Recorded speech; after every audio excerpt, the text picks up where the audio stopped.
scream breaks the silence of the night. Something crashes against the walls. Behind a locked door, a family whispers prayers, but their words are lost under the deep, painful howls of their son. He struggles, tied to the bed, his body shaking. His breath is heavy, his skin drenched in sweat. Then, in a voice that isn't his own, he speaks. "It's inside me. It will never leave." Was it possession or something even worse? This is the true story of 𝐒𝐐𝐫𝐿 and the deadly exorcism. In August of 2016 in North London, behind the walls of a quiet home, something terrifying was happening. A family's strong belief led them to think their son was taken over by something evil. What happened next was a nightmare that left a young man dead and an entire community searching for answers. Hey, just before we go into the details of this story, I need you to understand that we have put a lot of work into researching, scripting, and editing this video for your consumption. And the only gift we need from you in return is your subscription to this channel. If you have already done that, thank you very much. You are the reason why we still work very hard on this channel. Now let's get cracking. 𝐒𝐐𝐫𝐿 was a 26-year-old man, healthy and full of life. But then everything changed. One morning he grabbed his throat, gasping for air, as if something unseen was choking him. His parents rushed to help, only to hear him whisper something chilling. "It's inside me. A snake, it's trying to kill me." At first they thought it was stress, but then things got worse. 𝐒𝐐𝐫𝐿 began hearing voices. He saw shadows move when no one was there. He screamed at things only he could see. His body moved in strange, jerky ways, as if he wasn't in control anymore. At night he spoke to people who weren't there. His whispers would echo through the walls, sending chills down his family's spine. He began writing on the walls, symbols and words that made no sense. His food remained untouched. He said eating would feed the thing inside him. His mother begged him to drink water, but he spat it out, claiming it burned his throat. Then the nightmare started. His brothers would wake up to find 𝐒𝐐𝐫𝐿 standing over them, silent, staring. His father found him sitting in a dark hallway, scratching at his arms, muttering about something moving beneath his skin. His behavior became more erratic with each passing day. Then he became violent. He bit his father's arm, tearing into the flesh. He lunged at his younger brother, growling like an animal.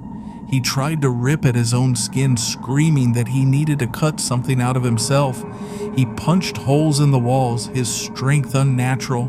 His family, panicked, thought there was only one thing they could do.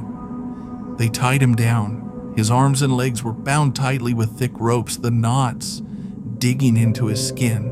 He kicked, screamed, and begged to be released, but his family stood firm, whispering prayers as they secured him to the bed. His mother wept as she held his head, trying to soothe him, but 𝐒𝐿𝐵's eyes were wild, filled with something they didn't recognize. The restraints weren't enough. His body arched unnaturally, muscles tensing as if something unseen was pulling at him. His father placed a firm hand on his chest, pressing him down as his brothers fastened the final knots.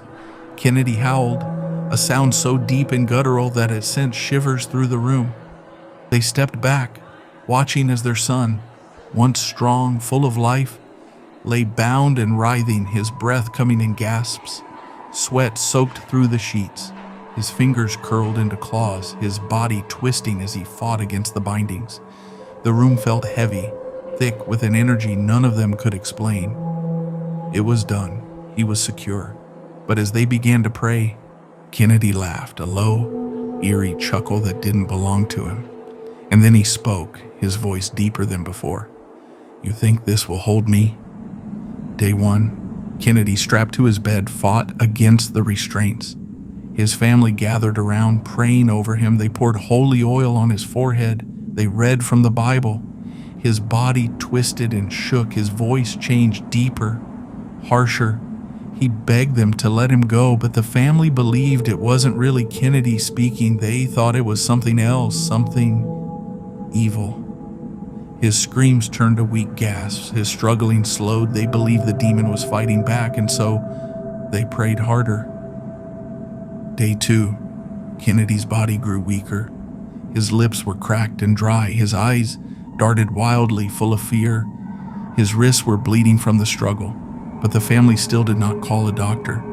To them, this suffering was proof they were winning. It was part of the fight, a war between good and evil.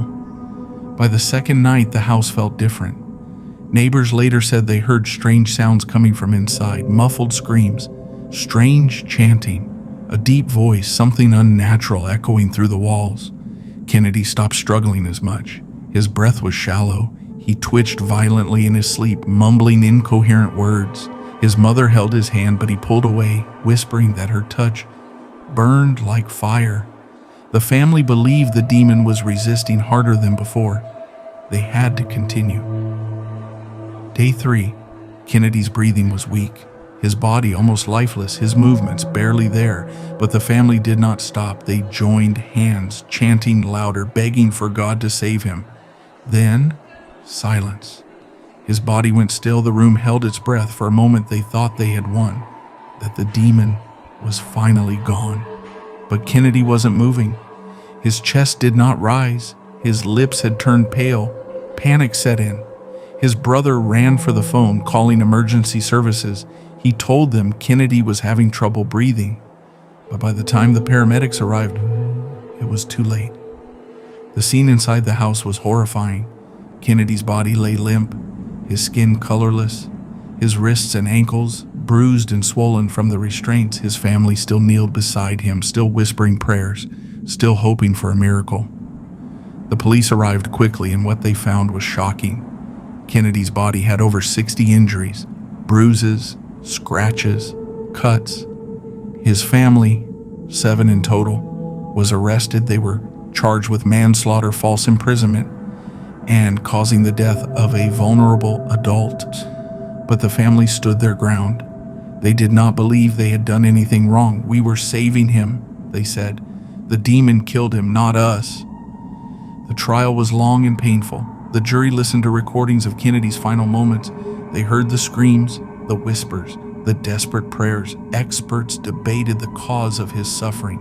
Was it a mental illness, a neurological disorder, or something beyond science's understanding? One thing was clear: 𝐒𝐭𝐸 suffered greatly, and in the end he died tied to his bed, surrounded by those who loved him, but who had ultimately let him down. In March of 2019, after 4 days of deliberation, the verdict came. All 7 family members not guilty. The court ruled that they had not acted with cruelty or intent to harm. They truly believed they were saving Kennedy's soul. But belief is powerful. It can bring comfort. It can bring hope.